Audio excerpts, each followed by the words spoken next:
ପାଟିରେ ପକେଇତେ ପକେଇତେ ମିଳିଯିବ ଆଉ ଦାନ୍ତରେ ନା एकदम पूरा चुनचुना ହେଇଯିବ। ବହୁତ ବଢ଼ିଆ ରହିବ, ବହୁତ ସୁନ୍ଦର ରହିବ। ଭିଡ଼ିଓକୁ ପ୍ରଥମରୁ ଶେଷ ଯାଏ ଦେଖିବ। ଯଦି ଭଲ ଲାଗିବ ଲାଇକ୍ କରିବ, ସେୟାର କରିବ। ଚ୍ୟାନେଲ୍ ଯଦି ନୂଆ ସବସ୍କ୍ରାଇବ୍ କରିବାକୁ ଭୁଲିବନି। ଆଜି ବନେଇବା ଗୋଟେ ମୁଢ଼ିର ନୂଆ ଆଇଟମ୍। ଦେଖ ମୁଢ଼ି ଭାଜିଗଲା, ଚୁନଚୁନି ହେଉଛି, ବାହାର କରିନେବା।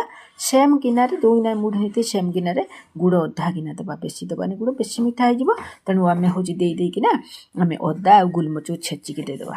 ଆଉ ସ୍ୱାଦ ବାସ୍ନା ବହୁତ ବଢ଼ିଆ ଆସିବ। ଟିକେ ଦେଶୀ ଘିଅ ତା ଭିତରେ ଆଡ଼୍ କରିବା। ଶୀତ ଦିନ ପେଟ ଗରମ ହେଇଯିବ, ଅଳ୍ପ ଘିଅ ଦେବା, ବେଶୀ ଘିଅ ଦେବାନି। ଦେଖ ଗୁଡ଼ ଆମର ପାଗ ହେଇଯାଇଛି।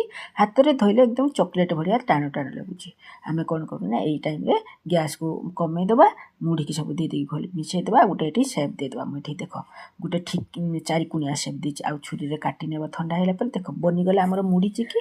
ୟାକୁ ଆମ ଡବାରେ ରଖିବ, ଆଉ ଯେତେବେଳେ ଇଚ୍ଛା ହେବ ସେତେବେଳେ ଖାଇବ। ଦେଖିବ ଭଲ